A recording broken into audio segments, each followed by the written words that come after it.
Thank you for joining us today. My name is Lisa Amaritas. NIAG Asia Pacific is happy to be delivering our online learning series for the 5th year. The committee believes that education is key to your using IMAS to its full potential, which is why we're continuing to offer these online events as a supplement to our in-person events. Today's presentation, it all begins and ends with data management techniques, should run for about 50 minutes. A recording will be available on our website at www.niagap.org later this week. You can also find all of last year's presentations and a range of other great content there too. To access the content, you will need to be a paid up member.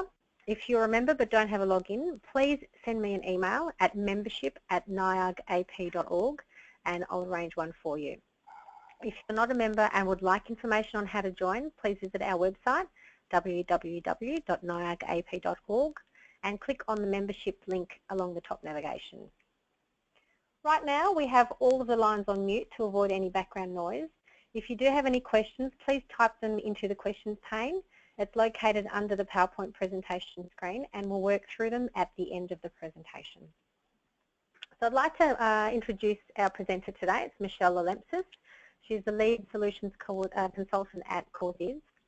Michelle has been privileged to work in the not-for-profit industry for over 15 years.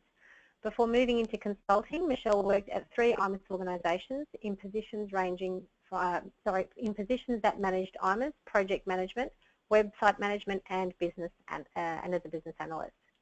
In 2010, Michelle started Causeis, an authorised IMAS consultant and authorised IMAS fundraising partner. Michelle has since worked with over 30 organisations across many diverse projects. Her IMAS passions are in data analytics, engagement strategies and end-user training and aligning IMAS to meet strategic goals.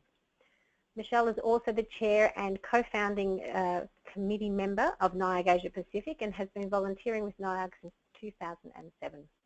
So now I'll turn the floor over to Michelle. Thanks, Michelle. Perfect. Thanks, Lisa.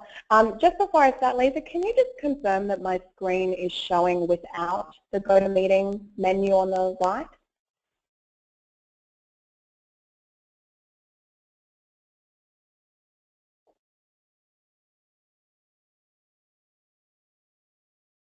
Lisa? Sorry, Michelle, I muted myself. No, I can see that that pane. The management pane. You can see it? I can see it, yes. Okay. Okay. All right, so I'll move it over. Excellent. All right, well, thank you everybody for making time. Thank you everyone for making time to participate in the NIAG online learning series.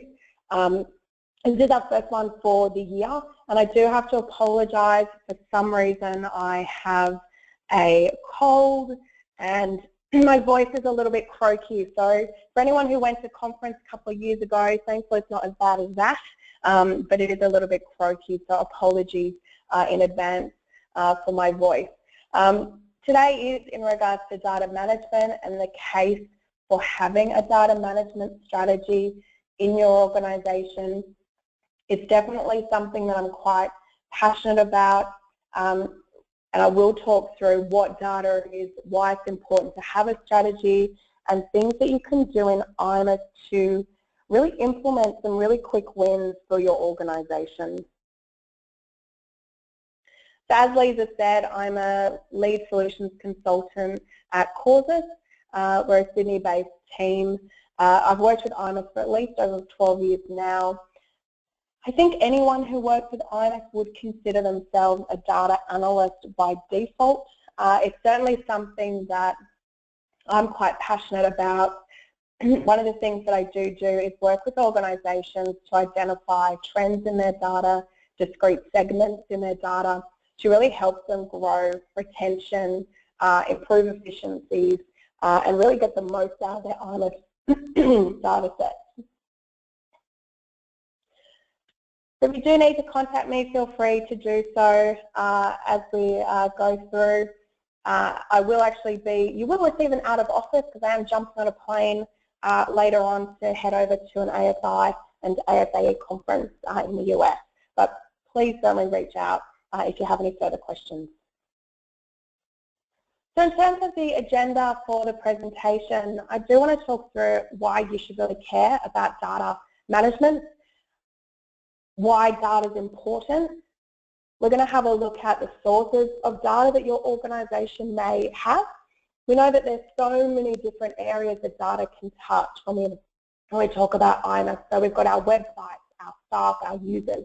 So we'll have a look at tools that you can then use to help manage the data within IMIS, creating some data integrity processes.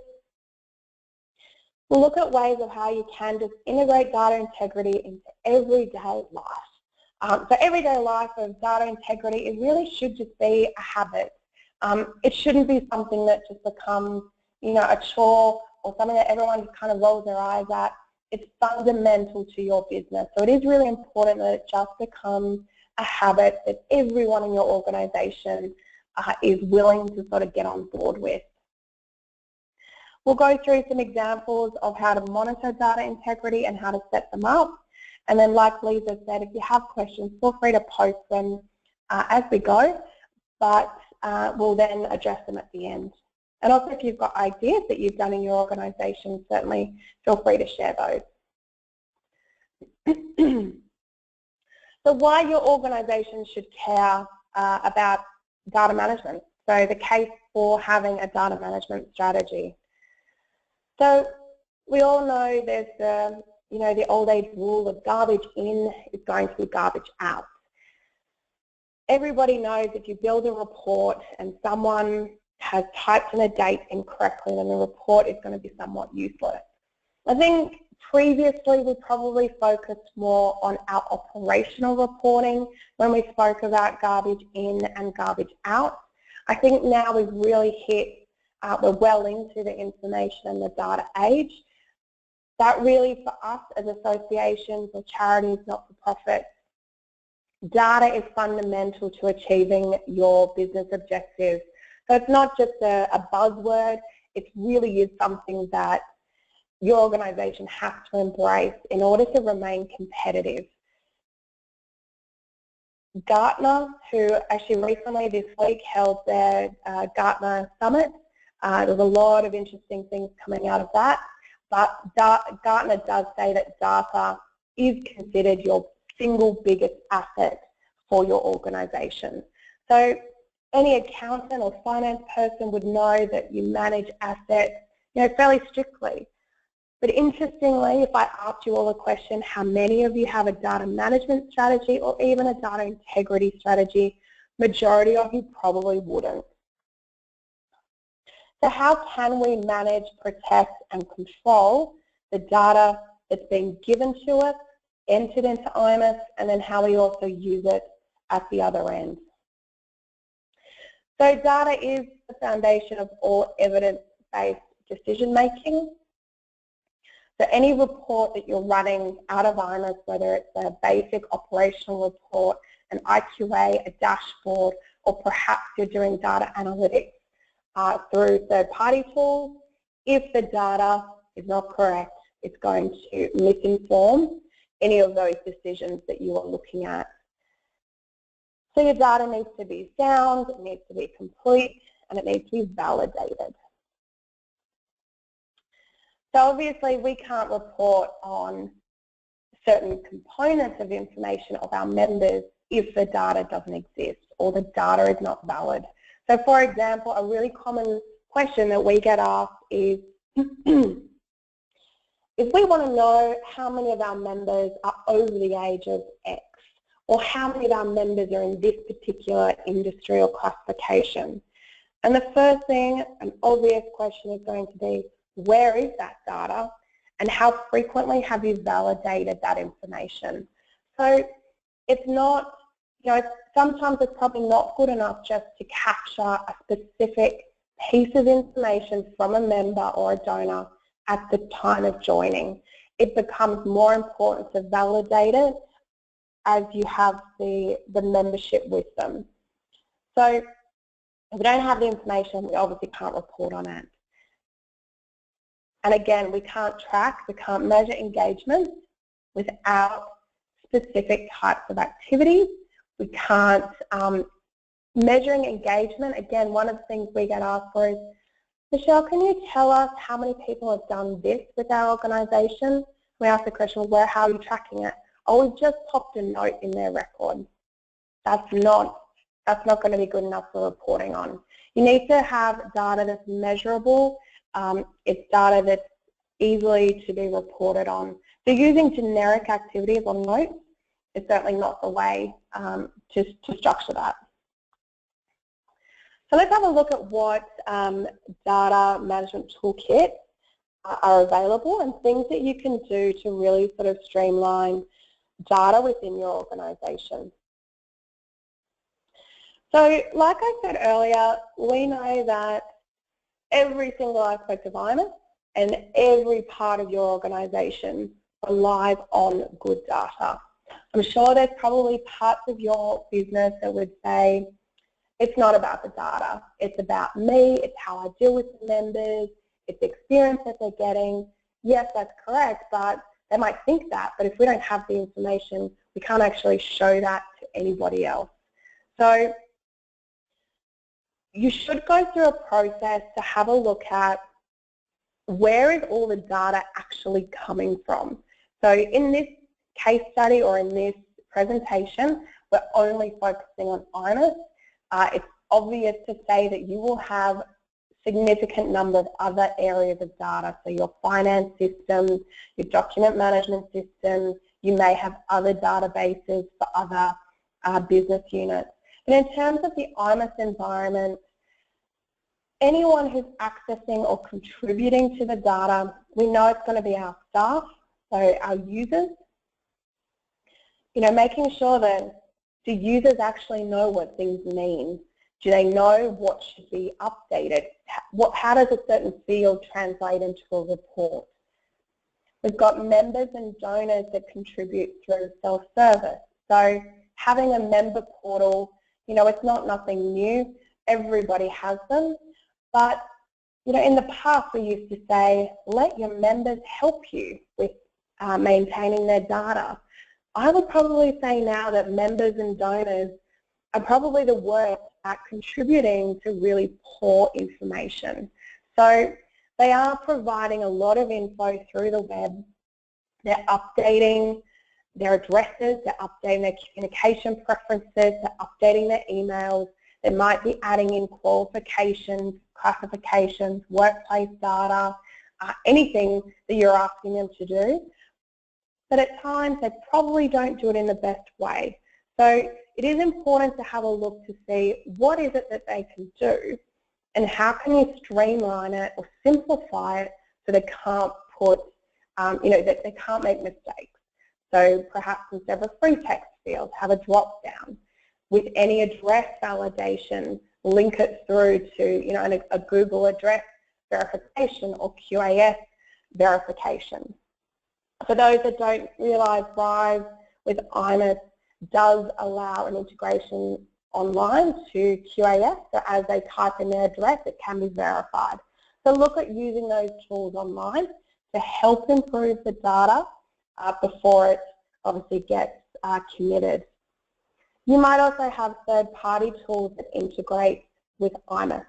So third-party tools could be, for example, Informs. If you use that for your emails, there's certainly a lot of information coming out and going back in. You might have certification or education tools that sit on top. So again, there's third parties that are contributing into the data, and is the data being pushed into IMIS in a meaningful way? Imported data. I see nearly every organisation that we work with has some form of data that's being imported into IMIS. And that's a great thing. We love seeing data being brought into IMIS. It's showing you that you're tracking certain transactions or activities or changes. However, make sure that when you are importing the data, it's being imported into a structured method that, again, for reporting, it's going to make it simpler for you. So one of the things with this slide, this probably was close to maybe 10 years ago, and where I previously worked in an association where we were trying to teach the organisation that data integrity was really important. And I think one of the things that we found was that the organisation just didn't really adapt to it. They'll all go, oh yeah, data integrity, woohoo. But as soon as we started using, new terminology, data management, things like that, people started to get more on board. I think data integrity is an older concept. It's very important and it's a fundamental component of data management. But people tend to roll their eyes these days when they hear data integrity. What they think of is probably, poor Freddie sitting there with 10,000 records and having to look at every single one by one, highlighting them, updating them. It's very laborious. I don't think it's a term these days is sort of being taken very well. So certainly start using some new terminology. If you've tried data integrity and it doesn't work, use the term data management. And believe me, you will see a change in people's perception. So this is another little quirky way to look at data integrity. And again, I see this literally, maybe not Kermit the Frog, but I do see this so many times with organisations where I'll ask them, what are you doing for data management? What are you doing for data integrity? And I go, yeah, we've got a problem. So, but what are you doing about it? Oh, that's not really for us, that's for membership. Or that's for events. It's not really the case. Data integrity is for the whole entire organisation. You cannot possibly try to implement a data management strategy that just pertains to one business unit. IMIS is going to be used by your whole organisation, internally and externally. It has to be everybody's business. It has to be an important strategy that, you get ownership from the different business units. So one of the things that I have recently done for a few clients is developing a data management strategy or a data management plan. So these organisations are organisations that they've already realised that data is critical. It's either critical from a security perspective or it's critical from a business decision or analytics perspective. So they've introduced data management plans to help them with realising to themselves and to everybody else in the organisation as to how do we view our data and what are the controls that we have around it to ensure that it is, secure, maintained and controlled. So some of the things that I would encourage you to sort of think through if you were putting together a data management plan is work with everyone at a starting point. So don't try to write it yourself. I think any sort of strategy in an organisation that you do yourself, even though it's, let's face it, it's probably going to be better than what other people might add to it, you're not going to get the buy-in. So you do need to get buy-in from other divisions, particularly your executive team. So data is, we know it's fundamental. So work with different divisions and ask them and say, what does data mean to you? How important is it? If, what happens if it just suddenly disappeared overnight? What would that mean to you? What fields in the database are critical for your reporting? What's critical for decision making?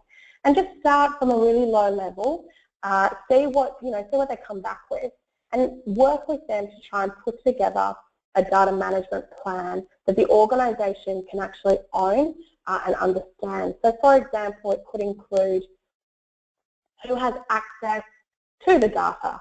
So the screen that I showed you before, we know there's all these different sources of data. So we know that members can go in and make changes. Can they perhaps update a date of birth? Can they update certain other fields that are critical to your business reporting? Perhaps you might want to look at changing that sort of access. The other one that's really important is who has access to SQL. So if you have access to the actual core database, do you know who else has access to it? What are they accessing it for? What are they using that access to do? And does the business actually know who has access to do these sorts of things? What are the imports and integration components into IMIS, and how have they been validated and checked? Unfortunately, I did have a situation they ended up becoming a new client a few years ago where unfortunately they had some integration work done. And number one, part of it was pointing to their test database, part of it was pointing to their production, and unfortunately it wasn't tracking the data correctly. So for them, you know, they really needed to understand that integration better, they needed to understand how it works, and they needed to really validate and confirm, is it working in the right way? So making sure that everyone understands where all these components are coming from, having an escalation point. So, you know, a lot of people on this presentation now are probably the main, you know, IMIS administrators or the main membership managers. Does the buck stop with you? So if something went wrong, if someone accidentally perhaps released data incorrectly, deleted data incorrectly, does the buck stop with you? It probably shouldn't. It probably needs to go to the executive level, to a CEO or to a director. So what are escalation points internally when there are issues with data sets? And making sure that they understand it as well. Things like timing anomalies.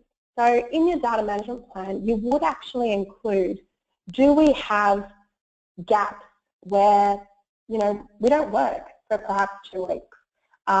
I work with a lot of Americans and they constantly just say, you guys are crazy. You Australians take 2 to 3 weeks off every Christmas and summer holidays. None of you are working. But what's important about that is that we know between the 24th and the 4th of January, there is no processing. So can that impact your reporting? Is that something that should be noted to say, during this period, there may be, you know, something to consider when you're doing that reporting? If you're importing data, is there a delay in the time that it imports? Do you backdate it? Anything that implicates reporting or your data, you know, just to note it down so people are familiar with it. If there's any gaps, so what are the gaps that we can't, you know, we don't know about? What are things that, you know, we don't know that perhaps, you know, your IMIS consultant has access to it? How often do they update passwords or whatever it might be, putting in gaps. Do you have training plans that focus on data management?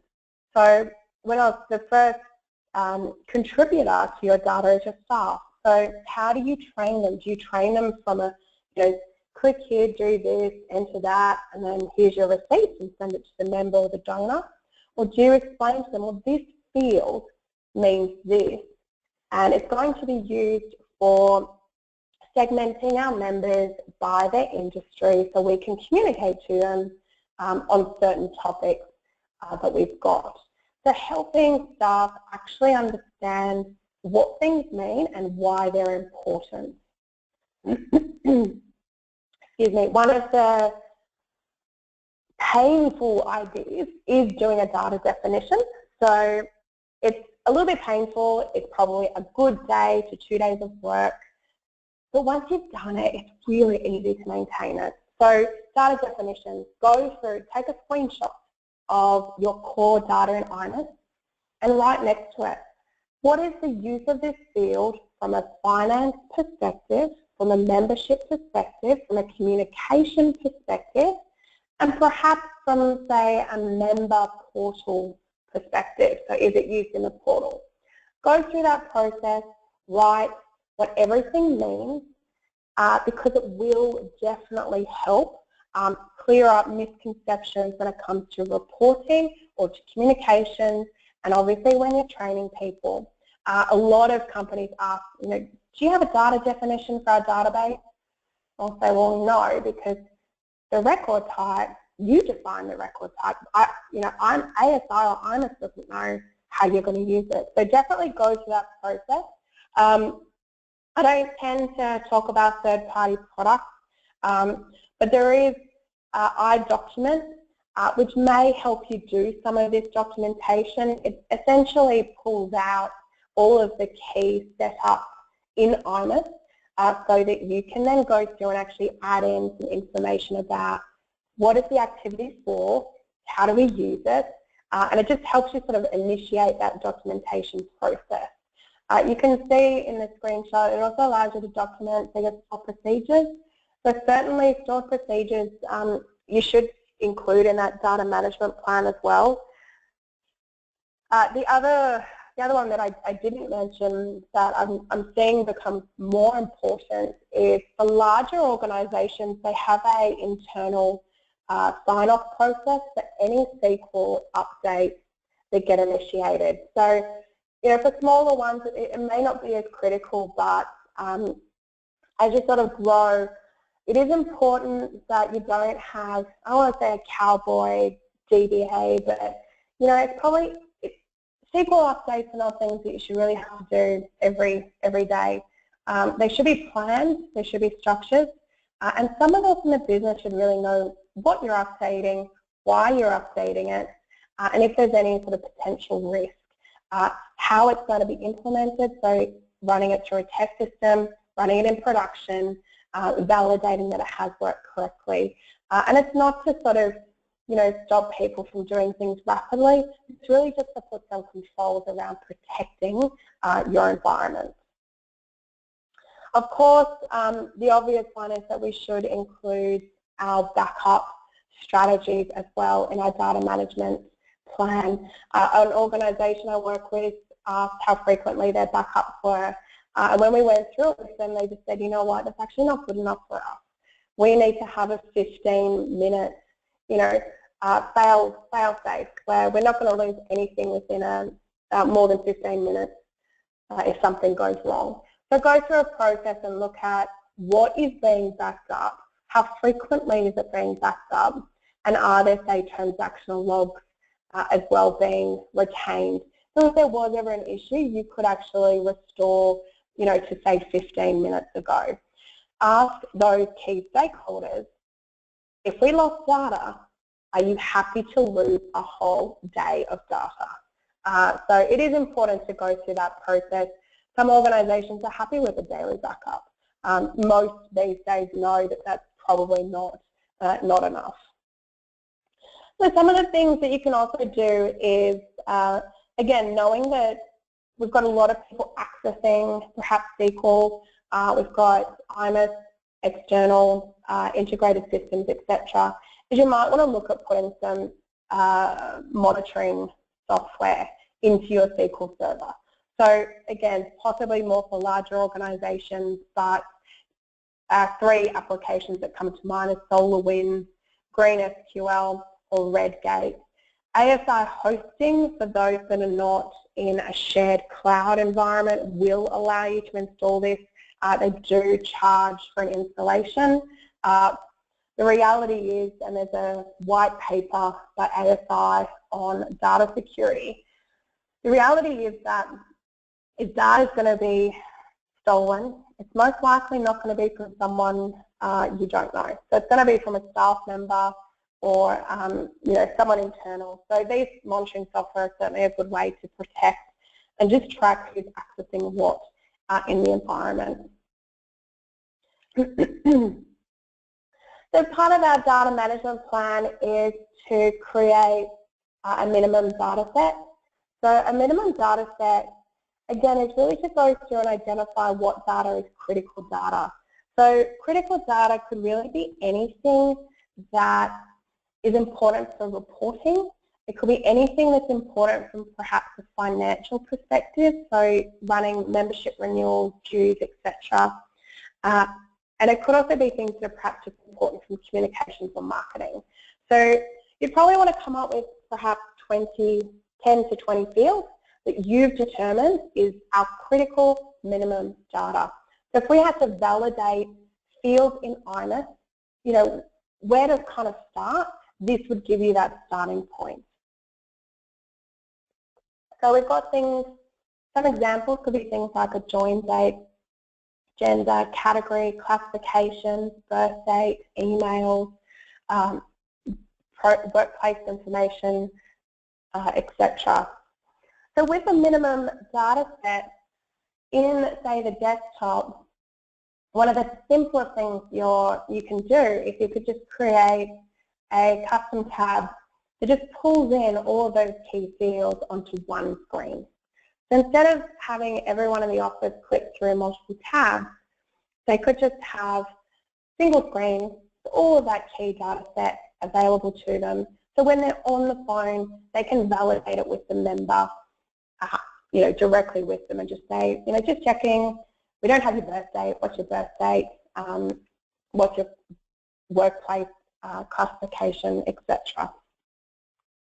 And obviously for those that are moving into staff sites or have been using staff sites, do the same thing in staff sites. So create a summary tab or a profile tab that gives them that minimum data set. It's easy, it's quick to glance at, and it simplifies people having to click through to different areas. So when we look at IMIS and we've developed our data management strategy, the data management strategy per se really should be top level. So it should be around, escalation points, sources of data, who's got management, access to things, who can implement. It shouldn't really be around the detail.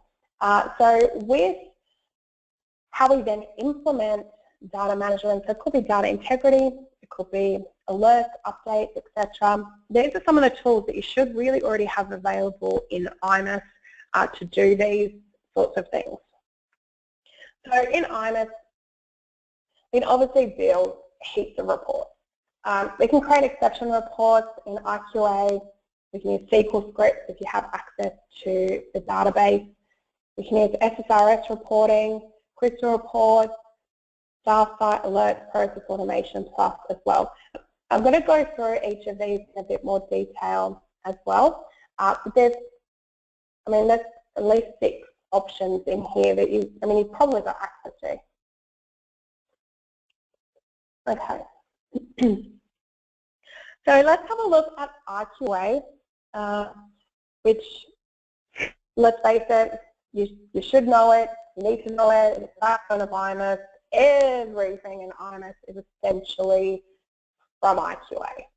So IQA, we're seeing it in RISE for public websites, we're seeing it in staff sites, it's your dashboarding, it's query menus, you can use it for reporting internally. If you don't know it, please register to do some training on IQA. You can do training obviously through NIOG, you can do training through AFI, through your partner consultant as well, but definitely start learning IQA if you don't know it. So we know that IQA fundamentally is a reporting tool. So use IQA just to build up a suite of data integrity reports. So for example, the types of reports that you should think about are, and these are just obviously examples, you've probably got plenty of others for your own organisation. A really basic one, if you run membership, you should have a page through date report. So you should have a report that shows you which records don't even have a page through date. If you don't have a page through date in IMIS, it potentially means that that member could be missed when you run the renewal process.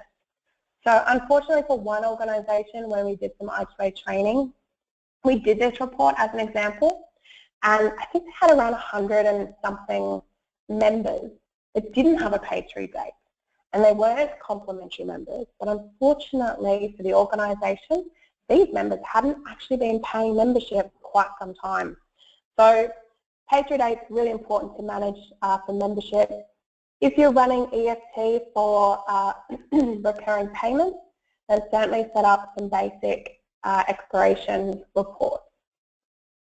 Members who don't have an email, I know that it shouldn't, not to sound hopefully patronising, but it shouldn't be like rocket science. The number of companies that they say, we're going to move away from paper and we're not going to use mail anymore. Okay, that's great. How many members have an email address? they go, oh, we think we've got about 25%. And I go, well, that's not going to work. If you ditch paper and move to email, you're going to miss out on communicating to 75% of your members. So start off with a really basic report, have a look at all of your members who do not have an email address, and just maybe give them a quick call and ask them for the email address. Get it updated, ask them if they're happy to receive emails from you, and just slowly build up your email database from there. Membership records or even fundraising records where they're missing data from that defined minimum data set. So you can just run a bulk view of members through IQA. Members that don't have a login or they have a locked account. So if you're using IMIS with your website for members to log in or donors to log in, that just to do a quick check, has anyone been locked out? Does anyone not have a login? Are there any issues with their account? Are they expired? Whatever it might be. And some of these you could easily translate into a SQL update so that they maintain themselves overnight as well. Looking for incorrect category allocations. So, a student can't be a type of category. Run some exception reports to check that everyone's been allocated in the right way. Members without a balance or a bill. Again, a simple one. Have all of your members actually got something in their billing for, and have perhaps a balance or something, or have been billed. Check that things are working in the way that they should be. Change log report. So this one, it seems to be becoming more common because we're seeing members and donors updating their information online. We're seeing a lot more organisations wanting to see which members are updating which things on their profile. So just building a quick report that shows them anyone that's not a staff member, what's been updated, and is it, is it consistent and is it okay? Doing validation on financial data as well. So making sure if you've got, complex financial requirements or processing, just checking that things are actually being done in the right way. So, looking at different payment types by how much has been received, how many were processed, and when they were processed. So IQA is really simple. A really quick example is a client, and it's quite some time ago now, they were one of those organisations that said we're going to move to email communications. They only had 70% of the members' email addresses. So we set up a couple of quick reports, and they did. They just went through a process of contacting members. Previously, we sort of see a lot of companies wait for members to call them. You don't have to wait for a member to call you. You can be much more outward facing. So again, another client has recently hired a full-time position purely for outbound. Their primary position is data management, data integrity, and contacting members. So the example here of 70% to 98%, that organisation, they would just wait. They'd wait for a member to call, they'd look at the record, and if they happen to say, do you have my email address, then they would update it. So by flicking the perspective over to using reporting and just quickly looking at all members that didn't have an email address, they'd call them, they got 98%. So if you've got good communications, you've got a story to tell, they want to receive your email. Same as date of birth. A really important reporting field is date of birth. Don't ask someone for their age, ask for the year of birth or their date of birth. They've now got 99% of members have their date of birth in the database, so they can report on any trend that ties into age that they need to look at. And again, just any sort of process that's supported by data management, that's something that they've certainly implemented. They've implemented evidence-based decision making. They've really moved from going, okay, well, what does Freddie think, to this movement of, if it's not evidence-based, we're not going to sort of think about it. They've significantly improved response rates, retention rates as well. So their example of IQA reporting, that's managed within the team. They've got different levels of priority, so high priority field, high priority report, low priority and medium priority. These are things, it's a habit. So it's not something that has to be done, every Tuesday at 10 o'clock. It's really something that they just do throughout the day. So anyone in the team can come in, they can run a report, they can update things, they can contact members. It's building that culture of, it's part of everyday life. It's easy to implement these reports. So I'm just going to show one example of an IQA report that it's again probably fairly basic. So show me members that have an expired paid through date but more than 3 months ago. So one of the ones a lot of us can kind of set up is show me anyone whose paid through date is less than today. But what becomes hard is that's not your business rule for unfinancials. Your business rule is probably something where it's lapsed 3 months ago. We don't care about anyone who just expired. We want to see those that were more than 3 months ago. And I think this person might actually be on the call. So I think Conrad at Milpost actually put this on Listserv. So if you're not registered to NIOG Listserv, you should. It's a really quick way to do these types of reports. So we're looking at IQA. We've got member type. Member type is equal to member of New South Wales and member of South Australia. We want those where the status is equal to active and their paid through date is less than today. So this at date field, you can either type it in or you can click on this little run button, and what that basically just means every time you run it, it's just going to show you those that are less than today's date. So you don't have to keep updating the date. So use that because it will simplify your reporting. We love reports, so we don't have to change them. So update the pay through date with that. And then, but we only want those where it was more than 3 months ago. So what we could do is down the bottom, if we use add filter at the top, and we change that to and not, so we don't want anyone whose pay through date is within the last 90 days. So that's going to give us now anyone who's a member, who's active, their pay through date is more than 90 days ago, so less than 90 days ago. So it's a pretty simple report that staff can run and quickly see their unfinancials.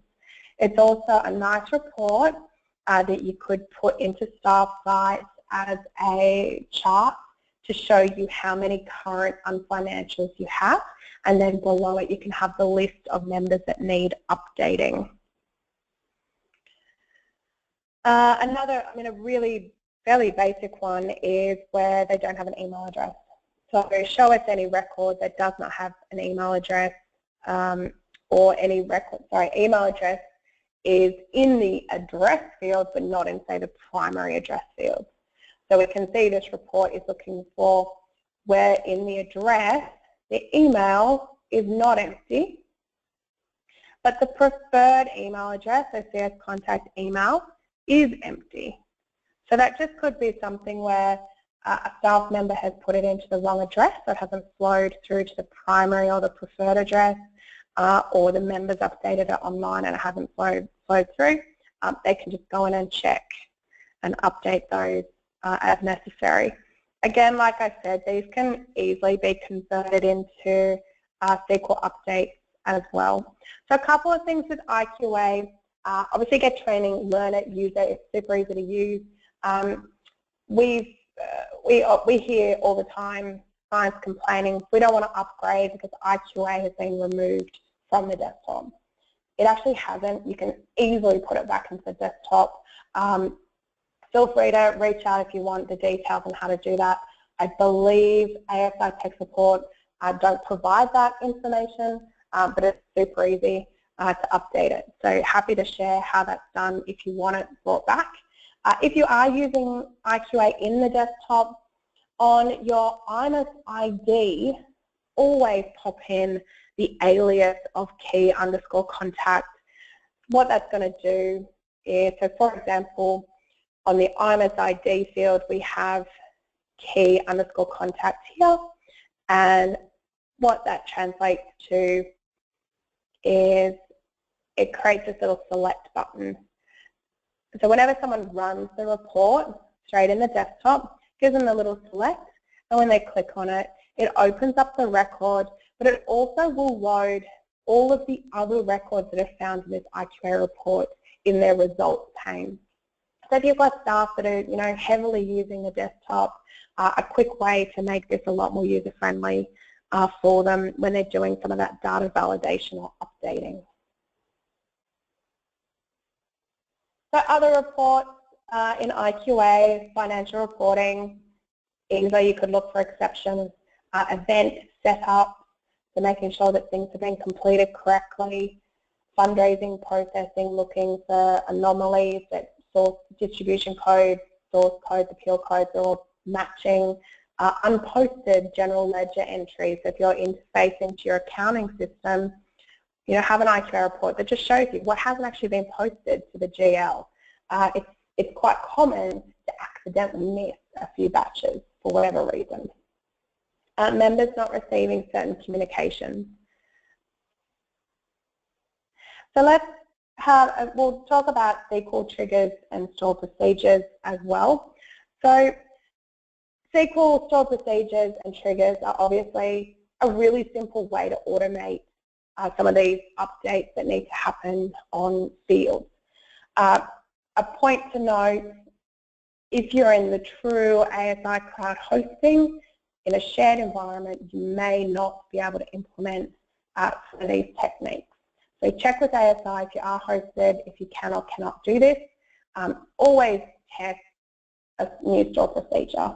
Have a test database, check it, run it, go through that internal process that you might have around implementing stored procedures, and talk through the business logic with your business users. It's surprising at how many little exceptions there might be when you're looking at automating something. And when you create a stored procedure, just make sure you put in some internal comments in it as well. It's going to help you in the future.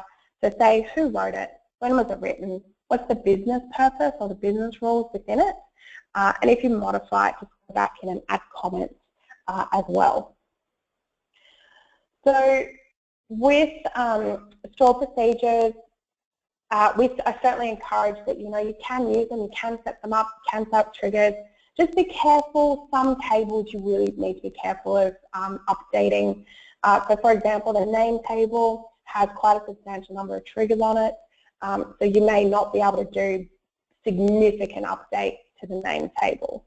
I had a client recently say to me, I found a problem with SQL 2012. If you do an update for more than 50,000 records, it will crash. I was like, that's not really possible. And then when we spoke about it, we realized I was running an update on the name table. And I said to them, you haven't disabled the triggers, have you? So once they disabled it, it ran within 2 seconds. So just be really aware there are a lot of things happening in the back end. If in doubt, use listserv to ask a question or use ASI tech support to validate what you're doing. Again, jot down the procedure. So what are you updating, and make sure that it's all being implemented correctly. Yeah, so again, just some more on SQL stored procedures. So make sure you do a backup before you run it, check that it works. A little thing is if you've got lots of stored procedures running and they're scheduled outside of each other, just make sure you know how long each one takes so you can allow a significant gap in between each scheduled job. You might prefer to run your stored procedures after the backup, or you might prefer to run them before your main backup. So just think through when things should be scheduled. So examples that we see, really common examples, is job coding for financial data when there's really complex division requirements, uppercase on suburb, phone number formatting, removing Australia from the address. We don't need it, so get rid of it. Member web accounts, unlocking them, expiration dates, things like that. creating activity tasks to notify staff about certain issues. So definitely if you're a SQL person, look at using SQL where you can, but certainly in the first instance, just get some IQA set up, and then if they conform to a good logical structure, then set them up as a procedure. Staff site and process automation. So for everyone who's kind of on IMIS 20 and above, you've got staff sites, you've got access to process automation. So with the staff site, there is a default data integrity panel that exists in the core dashboard. So for example, in here, we can see, so this is IMIS Q4, which probably most people appear to be on these days, if not higher. On the first community dashboard at the bottom, this is all just standard within IMIS. You can see that the fourth tab across is data integrity. And then this is quite nice, it's just pointing to an IQA report folder, and then you can just toggle between the different IQAs. So you could certainly just repoint that tab to your IQA data integrity folders. Often the default reports probably don't suit your business rules, so you might want to look at updating that, but it's a great place to start. Get your staff site set up so people can start accessing IMIS in that way. Again, in events, there's also a data integrity tab as well. So again, it's pointing to a query folder.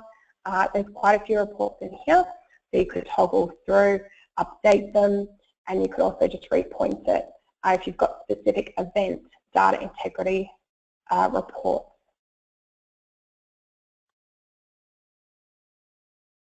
You could easily develop a data management dashboard. So dashboards in IMIS staff sites are so easy to create. You can see this one is just an example we did in the demo environment. You could put in these queries, iParts, how many members are unfinancial, how many are missing an email, how many are missing a critical data component, and display that across here so everybody can see it, it's visible, it's easy to measure, and then down the bottom you could build up different reports that are important for different business units. So I'd definitely recommend doing this. It helps, I was about to say it makes data management a bit more fun, but it makes it a little bit more visual anyway. So IMIS staff sites lends itself to obviously alerts and process automation. So one thing to note with process automation, if you have IMIS 20 and above, you have process automation. However, there are two types of process automation. There is an extendable version, which is called Process Automation Plus. So if you wish to build a lot of the examples I have, you will need to get Process Automation Plus. So you can build emails to notify you about data issues or whatever it might be. So in IMIS, we can see here, again, this is just standard IMIS where it's saying the primary email is missing or the mobile phone is missing. So these are just alerts that you can configure to show certain information. These alerts you can also put into a member portal. They put flags to show the member, you haven't given us X or you haven't done this, please update to help them to improve the information you've got. So in staff sites, we can see there's heaps of options that already exist. Like I said, you most likely will need to get Process Automation Plus in order to extend it, but there are some alerts that already exist in the standard module. So some examples of process automation with Plus that I would sort of encourage you to think about is, and these are all automated, so you're essentially just building a business process or a rule, and it can automate it, whether it results in an email to you or an email to the member or a report. It's a really great way just to simplify some of that manual reporting that you're probably already doing. So all the IQA examples you could translate into a process automation task where it emails you all of that missing data set. You could have a task that emails you a report to say, this is our current data health. This is the status of our database. So an example could be automate an email, perhaps every 3 to 6 months to members that have got data that's missing. So send them an email and say, hey Bob, click here to go and update this information. We really need it to help improve our communications to you. And then they can just go through the member portal and update it. Emails to staff about erroneous data. So, perhaps something's been entered incorrectly. You might actually know who did it. You could send them an email, or you could send perhaps a central email box, an email about it as well. You can send lists. So all those IQAs, put them in an email, send them to someone. You could add probably don't really need Process Automation Plus for this example, but everyone knows the lovely LinkedIn gamification concept where when you go into LinkedIn it says you've got 80% of your profile completed. Just give us this bit of data and you'll now be 90%. You can actually achieve that in IMIS in the member portal using an IQA query and just displaying it. So show that to your members and say we've got X percentage of your information. We need a little bit more to help you. Automate processing errors, finance, end of day reports, just email them. So there's heaps of stuff that you could put into process automation to simplify your data management strategies. It doesn't have to be one by one anymore. So just wrapping up, conscious that it's nearly 2 o'clock. So really the key points that I hope you can take away and implement today is have a think through, what are the data sources that you've got? What is your current data integrity sort of plan? Is it working for you? Is it giving you the results that you need from all aspects, operational through to business analytical reports? Try to develop a data management plan. It doesn't have to be complicated. Just keep it really simple, even if it's just talking through who's got access, what's our backup strategy, what's the minimum data set, what's important for reporting, are there time issues. Talk about it with teams, talk about it with management, get some ownership from everyone. Look at creating a minimum data set. If it works for your organisation, you might even want to do that within business units. So education, membership events, they might have their own data sets that they need. Look at developing the IQA reports for perhaps daily, weekly, monthly, or ad hoc checks. Look at SQL stored procedures for updating fields if you've got access to it. Develop staff-side dashboards, so create a data management dashboard. Implement staff-side alerts, Process Automation Plus, they're there. Most of you are probably on Q4 and above, they're definitely there, use it. We find any client that's moved into staff-side, there's really no turning back, they're absolutely loving it. So definitely look at moving your stuff over if you can. So just a couple of things, so you've got them if you want to sort of look at some more information. There's the ASI white paper on data security. That's probably a good one to have a look at. The benchmarking report. So this really gives you some good insights into some metrics that your organisation would want to be reporting on. We've also got fundraising and membership benchmark reports. Marketing General, you might have actually recently received a call to participate in their survey. Marketing General out of the US did some amazing benchmark reports on the industry as a whole and different types of associations and how they're performing. Those white papers would be certainly a great place to start for looking at what analytical sort of reports you could be pulling out of IMIS. So feel free to get in touch if you have got extra questions. So I'm just going to have a look at the chat window to see if there were any questions. No questions, Michelle. It's been pretty informative. Okay, cool. So there was, so one person just made a suggestion that, maybe it's better not to put IQA into the desktop if you're trying to move people into staff sites, which is definitely a valid point. We also see a lot of people, membership, probably processing teams prefer just to be in the desktop. So it depends on what they're doing. Are there any other questions? Yeah. One from Michelle. How would you go about implementing a change in the way all users log into RISE website from using their IMIS ID as the username to using email addresses as usernames? So I'm not sure if the question is about how you physically do it or how you communicate it, but you can.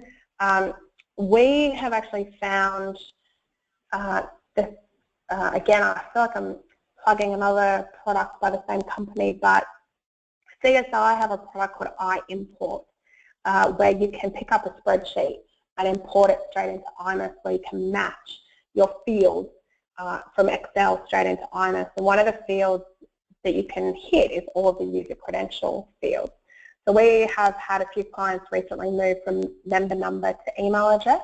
So you'd obviously just want to validate, one, everyone has an email, two, there's no duplicate emails being shared by records or non-member records, and then we've used iImport just to run a bulk update across IMIS to move them over, and then they're just communicating that back to their members through emails.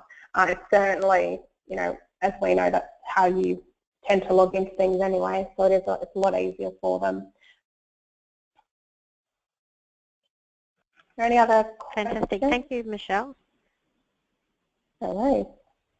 Yeah, we've got one more question. With progress trackers, is there a way of global amount to be dynamic, i.e. when running an IQA to display percentage of all IMIS records accounts with email addresses? So if you're doing a percentage, the percentage has to be calculating off that global total or the sum total. I don't believe there is a way to bring that in automatically. We've had to put them in as a hard-coded in the condition. I have to be honest, I haven't really spent a lot of time trying to figure it out. There might be a way of a view or something. We've had a client that just put dashboards in where it's comparing year on year, and they had to type in that comparison amount.